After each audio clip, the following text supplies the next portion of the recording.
بسم اللہ الرحمن الرحیم او کصیب من السماء فیہ ظلمات ورعد وبرق یجعلون اصابعهم فی آذانہم من الصواعق حذر الموت واللہ محیط بالکافرین۔ اللہ رب العزت نے یہاں پر منافقین کا ذکر بیان کرتے ہوئے دو منافقوں کی خاص کر کے ان کے بارے میں اس آیت مبارکہ کو اتارا۔ دو منافق ایسے تھے کہ جنہوں نے بہت زیادہ منافقت کی مدینہ طیبہ کے اندر۔ صحابہ کرام کی تمام باتیں جو بھی وہ سننے کے بعد وہ کفار کو جا کے بتاتے۔ ان کی جنگی تدبیر ہوتی یا کوئی بھی معاملہ ہوتا، جو بات چھپانے والے یا راز رکھنے والے یہ ہوتی تو اس کو جا کے وہ اعلان کرتے تھے۔ تو پھر ایک دن ایسا ہوا کہ انہوں نے گھر میں بیٹھے تھے تو انہوں نے زوردار بجلی کے گرجنے کی آواز سنی۔ جب انہوں نے آواز کو سنا، ان سننے کی وجہ سے وہ ڈر گئے کہ شاید ہمیں موت نہ آ جائے، یعنی اتنی تیز آواز تھی۔ جس طریقے سے بادل جب گرجتے ہیں تو وہ جب گھر سے نکلنے لگے تو وہ اندھیرا چھا گیا، پھر وہ کچھ دیر رک گئے، اس کے بعد پھر جناب جب کچھ روشنی ہوئی تو وہ آقا علیہ السلام کی بارگاہ میں صبح حاضر خدمت ہوئے اور پھر وہ سچے دل سے وہ مسلمان ہو گئے، پھر خالص مومن ہو گئے۔ یہاں پر اللہ رب العزت نے ان کی مثال دے کے فرمایا کہ جن کے بارے میں فرمایا صم بکم عمی فہم لا یرجعون۔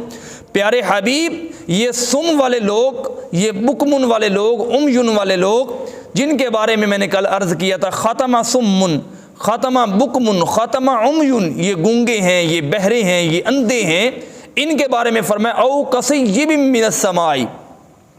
ان کی مثال ایسے ہے کہ جیسے آسمان سے بارش اترتی ہے، فیہ ظلمات، اس کے اندر اندھیرا ہوتا ہے، ورعد وبرق، اور گرج چمکنے والی، اس کے اندر بجلی ہوتی ہے، یجعلون اصابعهم، وہ ڈال لیتے ہیں اپنی انگلیاں، فی آذانہم، اپنے کانوں میں، من الصواعق، اس ڈر کی وجہ سے، اچک جانے کی وجہ سے، حذر الموت، موت کے ڈر کی وجہ سے۔ واللہ محیط بالکافرین، اللہ رب العزت فرماتا ہے کہ میں کافروں کو گھیرے ہوئے ہوں۔ اب یہاں پر ایک بڑی مذہب کی اور بڑی دل افرین بات ہے یہ کہ اللہ رب العزت نے فرمایا کہ آسمان سے پانی اترتا ہے جس میں اندھیرا بھی ہوتا ہے، ظلمات بھی ہوتی ہیں، روشنی بھی ہوتی ہے، سب کچھ ہوتا ہے۔ یہ یوں سمجھ لیجئے کہ آسمان سے جب پانی گرتا ہے تو نیچے باغ بھی ہوتے ہیں اور نیچے گندگی بھی ہوتی ہے۔ اب جو بارش اتر رہی ہے، بارش بیسیکلی خود پاک ہے، خود صاف ہے، بارش خود ٹھیک ہے، مگر جس جگہ پر اتر رہی ہے اس جگہ کا پاک ہونا بھی ضروری ہے۔ اس سے مراد، بارش کے اترنے سے مراد رب کائنات کا قرآن مجید فرقان حمید ہے، اور پھر اس قرآن مجید فرقان حمید اگر مومنین کے پاس تلاوت کی جائے تو ان کے دل جو ہیں وہ پھول کی طرح کھل اٹھتے ہیں، خوشبوئیں آ جاتی ہیں، بہاریں آ جاتی ہیں۔ اور جب منافقین کے بارے میں، منافقین کے دلوں پہ پڑتی ہیں، کفار کے دل پہ پڑتے ہیں تو ان کے دل مرجھا جاتے ہیں۔ ان مرجھانے کی وجہ کیا ہے کہ جب مومنین کے دلوں پہ پڑتی ہیں اس میں چاہے نفع ہے چاہے نقصان ہے۔ مثال کے طور پر مال غنیمت مل رہا ہے تو چاہے اس میں جان کے نذرانے پیش ہو رہے ہیں، وہ ہر حال میں وہ خوش ہوتے ہیں، ہر حال میں وہ راضی رہتے ہیں۔ اب منافقین کیا کرتے ہیں؟ ظلمات سے مراد ورعد وبرق، یہ بجلی کے چمکنے سے مراد، بارش کے تیز آنے سے مراد یہ ہے کہ جب ان پر ہلکی سی مصیبت پڑتی ہے، جب ہلکا سا وہ اندھیرے میں آتے ہیں، مال غنیمت ہاتھ میں نہیں آتا، نقصان ہوتا ہے ظاہراً، یعنی کہ زکوٰۃ دینا پڑتی ہے، اس کے حوالے سے وہ کیا کرتے ہیں کہ وہ موت کے ڈر کی وجہ سے، اپنے مال کو بچانے کی وجہ سے وہ انگلیاں ٹھوسنا، ایک ہوتا ہے کہ انگلی کو، کانوں کو بند کر لینا، یعنی کہ کان بند کر لینا، ایک ظاہری معنی ہے، اس کا باطنی معنی یہ بنتا ہے کہ وہ اپنے انگلیاں اس لیے ٹھوس لیتے ہیں کہ جب ان کو کہا جائے کہ مال خرچ کرو، جب ان کو کہا جائے کہ جان کے نذرانے پیش کرو، وہ ایسی یعنی کہ آگے سے بیہیو کرتے ہیں جیسے کہ میں نے سنا ہی نہیں ہے، جیسے نے میں کچھ سنا ہی نہیں ہے، وہ سنی انسنی کر دیتے ہیں۔ تو یہ منافقین کا طریقہ ہوتا ہے کہ جب انہیں کوئی بھی خدمت کا موقع ملتا ہے، دین اسلام کے حضور اپنی گردنیں جھکانے کا موقع ملتا ہے، تو جہاں پر نفع آتا ہے وہاں پر وہ کیا کرتے ہیں کہ وہ جہاں پر وہ نفع آتا ہے تو وہاں پر اگلی اس کا آیت مبارک نفع کا حال اگلی آیت میں ہے، جہاں پر ان کو نقصان ہوتا ہے یجعلون اصابعهم فی آذانہم، تو وہ سنی انسنی کر دیتے ہیں، اپنے کان بند کر لیتے ہیں۔ اور پھر اللہ رب العزت نے فرمایا یکاد البرق یخطف ابصارہم، اور پھر ان کی اچک لی جائیں گی، یخطف اس خوف کی وجہ سے ان کی آنکھیں، کلما اضاء لهم مشوا، جب وہ ہلکی سی روشنی ہوتی ہے تو اس میں چلنے لگتے ہیں، وَإِذَا أَظْلَمَ عَلَيْهِمْ قَامُوا، جب اندھیرا ہو جاتا ہے تو اس میں کھڑے ہو جاتے ہیں، وَلَوْ شَاءَ اللَّهُ، اور اگر اللہ چاہتا، لَذَهَبَ، تو لے جاتا ان کی، بِسَمْعِهِمْ، ان کے کان، وَأَبْصَارِهِمْ، ان کی آنکھیں، إِنَّ اللَّهَ عَلَى كُلِّ شَيْءٍ قَدِيرٌ، بے شک اللہ رب العزت ہر چیز پر قدرت رکھنے والا ہے۔ یہاں پر اس آیت کریمہ سے یعنی کہ شروع ہونے سے پہلے اللہ رب العزت نے فرمایا واللہ محیط بالکافرین، اللہ رب العزت کافروں کو گھیرے ہوئے۔ اب یہاں سے مراد بندے کے ذہن میں آ سکتا ہے کہ اللہ رب العزت تو صرف کافروں کو گھیرے ہوئے، مومنوں کو تو یہاں پر ذکر نہیں ہے۔ اللہ رب العزت نے فرمایا کہ جو میرا انکار کرتے ہیں، جو میرے ظاہری دشمن بنے بیٹھے ہیں، اگر وہ مجھ سے بچ نہیں سکتے، تم تو پھر اپنے ہو، تم تو میرا کتنا قریب ہوگے۔ یہ مثال دے کے فرمایا۔ اور محیط کہتے ہیں کہ جس طریقے سے یہ گرے لگانا، یہ ادھر میری طرف دیکھیے، یہ ہاتھ باندھنا ہوتا ہے، اس کے درمیان یعنی کہ کلاوا ڈال لینا، کسی کو جپھی ڈال لینا، اور جپھی ڈالنے سے یہ ہال بن جاتا ہے۔ اور محیط جو ہے وہ ہال کو بھی کہتے ہیں کہ جس طریقے سے یہ مسجد کی چار دیواری ہے، احاطہ جس کو ہم اردو میں بولتے ہیں، اس کو بھی اس لیے احاطہ کہتے ہیں کہ یہ اندر کو گھیرے ہوئے ہے۔ اللہ رب العزت نے فرمایا واللہ محیط بالکافرین، یہ کافر بدبخت یہ سمجھتے ہیں کہ ہم نفع کے مالک ہیں، نقصان کے مالک نہیں ہیں، ہم گویا کہ نعوذ باللہ اللہ رب العزت سے مذاق کرتے ہیں، مسلمانوں سے مذاق کرتے ہیں۔ فرمایا واللہ محیط بالکافرین، میں رب ہو کہ یہ اعلان کرتا ہوں کہ تمام کفار جو میرے بظاہر دشمن ہیں وہ ایسے ہیں کہ جیسے میں ان کو گھیرے ہوئے ہوں۔ اس سے مثال مراد یہ دیتے ہیں کہ جس طریقے سے انسان اپنی ہتھیلی کو اس کے سامنے ہوتی ہے کہ وہ دیکھ سکتا ہے کہ اس کی ہتھیلی کیسی ہے، اسی طریقے سے اللہ رب العزت پوری کائنات کو ایک لمحے میں دیکھ سکتا ہے، سن سکتا ہے، سب کچھ معاملات کر سکتا ہے کہ میرے بندے اب کس حال میں ہیں۔ اسی لیے آگے فرمایا یکاد البرق یخطف ابصارہم، اچک لی جائیں گی ابصار، ان کی آنکھیں جب چدیا جاتی ہیں تیز روشنی کی وجہ سے، کلما اضاء لهم مشوا فیہ، جب وہ تیز روشنی ہوتی ہے تو چلنے لگتے ہیں۔ اس سے مراد ان کا چلنا یہ کہ میں اس کی ایک مثال دیتا ہوں کہ ایک بندہ جنگل میں ہے، بیابان میں ہے، اس آیت مبارکہ کی مثال سے میں سمجھاؤں گا کہ ایک جنگل میں ہے، بیابان میں ہے، تو جب وہاں پر اندھیرا چھا جاتا ہے، سب کچھ یعنی کہ کچھ نظر نہیں آتا، مسافر ہیں، کوئی کسی کے رستے کا کوئی پرسان حال نہیں، کوئی رستہ معلوم نہیں ہے، یعنی کہ ایک جنگل میں بھٹک گئے، کھو گئے ایک مثال کے طور پر، تو وہاں پر پھر آسمانی بجلی اگر چمکے، ہلکی سی روشنی آئے تو وہ بجلی کو دیکھ کر، اس کی روشنی کو دیکھ کر وہ چلنا شروع کر دیتے ہیں۔ جیسے ہی وہ بجلی کی روشنی ختم ہوتی ہے، یعنی کہ وہ آسمان سے چمکنے والی بجلی کی لائٹ ختم ہوتی ہے، وہ وہیں پر کھڑے ہو جاتے ہیں۔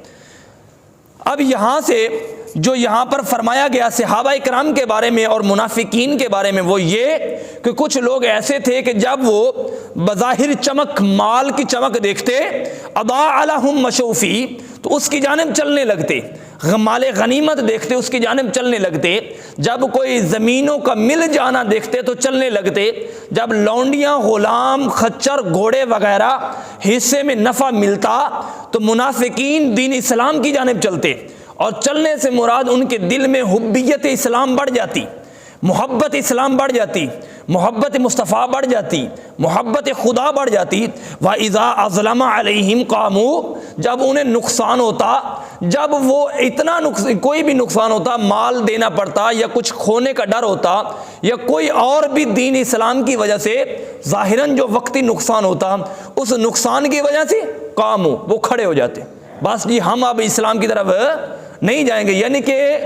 اس کی پنجابی میں مثال بھی بنتی ہے کہ نفع کے وہ مالک بنتے، نقصان کے مالک نہیں بنتے۔ وَإِذَا أَظْلَمَ عَلَيْهِمْ قَامُوا، جب ان پر اندھیرا چھا جاتا، نقصان کا اندھیرا، تو وہ قاموا، کھڑے ہو جاتے۔ وَلَوْ شَاءَ اللَّهُ، اللہ رب العزت نے فرمایا میں رب ہوں، اگر میں چاہتا، لَذَهَبَ بِسَمْعِهِمْ، تو میں لے جاتا ان کے کان، وَأَبْصَارِهِمْ، اور ان کی آنکھیں، کس لیے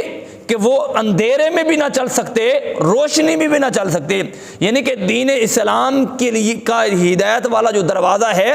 اگر میں چاہتا تو پکا پکا ان کے اوپر بند کر دیتا۔ یہ یہاں پر اب جو قرآن پاک کھول کے بیٹھے ہیں وہ خاص کر توجہ رکھیے گا، اللہ رب العزت نے فرمایا وَلَوْ شَاءَ اللَّهُ، فرماتا ہے کہ میں اگر چاہتا۔ اب اگر چاہنے سے مراد اللہ رب العزت نے یہ منافقین کے لیے اور کم ایمان والوں کے لیے یہ چوائس دی ہے، میں یہ کبھی نہیں چاہتا کہ میں تمہاری آنکھیں بند کر دوں، تمہارے کان بند کر دوں۔ صرف ایک مثال دے کے کہا کہ اگر میں چاہوں، جس طریقے سے باپ اپنے بیٹے کو کہتا ہے کہ اگر میں چاہوں تو تمہیں 2 تھپڑ مار سکتا ہوں، مگر باپ مارتا نہیں ہے۔ رب کائنات کی محبت کا عالم دیکھیے، اس نے عذاب کا بھی بتایا، یہ نہیں کہا کہ میں چاہتا تمہیں عذاب دے دیتا، اگر کا لفظ لگا کے بتایا کہ میرا دل نہیں کرتا، میرا اس جانب میلان نہیں ہے کہ میں تمہیں عذاب دوں، میں تو چاہتا ہوں کہ تم بچ جاؤ، میں صرف تمہیں یہ جھلک دکھانا چاہتا ہوں، اگر میں چاہوں تو میں کیا کر سکتا ہوں؟ بسمعہم، اب اس نے اپنی طاقتوں کا اعلان کیا، بسمعہم، ایک دروازہ بند کروں گا۔ کون سا دروازہ؟ کہ تم ہدایت کو سننے کے باوجود ہدایت تمہارے سامنے بولی جا رہی ہوگی مگر تمہارے کان بند ہوں گے۔ اس کی مثال آج کل اس دنیا میں بھی ہے، اس معاشرے میں بھی ہے۔ جب میں ایک مثال دے دیتا ہوں، جب کوئی ہدایت کی کوئی بات شروع ہوتی ہے تو کئی لوگ ہوتے ہیں کہ وہ ان کی جانب توجہ نہیں ہوتی، کئی لوگ ہوتے ہیں کہ جب حی علی الصلاح حی علی الفلاح ہدایت کا دروازہ کھلتا ہے ان کے لیے دروازہ بند ہو جاتا ہے۔ جب مسجد سے اذان آتی ہے، مسجد سے نماز کا بلاوا آتا ہے تو ان کے دروازے بند ہوتے ہیں۔ دروازے سے مراد کان کا بند ہو جانا، ہدایت جہاں سے رسائی کرتی ہے دل کی جانب وہ بند ہو جاتی ہیں۔ وَأَبْصَارِهِمْ، اور پھر جب وہ دیکھتے ہیں کہ اب ہدایت اس جانب مل رہی ہے تو وہ اس جانب گلی کو منہ موڑ کے دوسری جانب چلے جاتے ہیں۔ اس سے مراد بِسَمْعِهِمْ وَأَبْصَارِهِمْ ہدایت کے 2 دروازے ہیں، اور سب سے 2 مین گیٹ جو ہیں وہ ہدایت کے کان ہیں اور آنکھ ہیں۔ اللہ رب العزت نے فرمایا کہ اگر میں چاہوں تو میں لے جاؤں تمہارے یہ دونوں ہدایت کے دروازے۔ کیوں؟ ان اللہ علی کل شیء قدیر، میں وہ مالک ہوں جو ہر چیز پر قدرت رکھنے والا ہوں، ہر چیز میرے قائد دائرہ اختیار میں ہے، ہر چیز پر قدرت رکھتا ہوں۔ اب مالک کی قدرت سے مراد کیا ہے؟ قدرت قدیر، یہ قدیر سے کوئی کا ترجمہ ہے قدرت، اور صحیح کیا کہتے ہیں؟ چاہنے کو، چیز کو۔ اب یہاں پر اللہ رب العزت نے فرمایا کہ میں چاہوں، میں ہر چیز پر قدرت رکھتا ہوں۔ اب چیز سے مراد کیا ہے؟ چیز سے مراد یہ ہے کہ جس چیز کے اوپر اس کا نام بولا جاتا ہے وہ چیز اللہ کے اختیار قدرت میں آتی ہے۔ اب انسان جب یہ دل میں بٹھا لے کہ میرے دل کے اوپر، میرے جسم کے اوپر، میری روح کے اوپر، میرے گھر کے اوپر، میرے مال کے اوپر، میری جان کے اوپر، ایون کہ میرے سر سے لے کر پاؤں تک میرے ہر معاملات پر میرے مالک کو قدرت ہے، میرے مالک کو اختیار ہے، تو بندہ ہمیشہ مغلوب بن کے رہتا ہے، بندہ ہمیشہ عاجز بن کے رہتا ہے، بندہ ہمیشہ اپنی گردن کو جھکا کے رہتا ہے۔ اس لیے اللہ رب العزت نے فرمایا ان اللہ علی کل شیء قدیر، میں وہ رب ہوں جو ہر چیز پر قدرت رکھنے والا ہوں۔ اللہ رب العزت ہم سب کو اس کی قدرت میں رہنے کی توفیق عطا فرمائے۔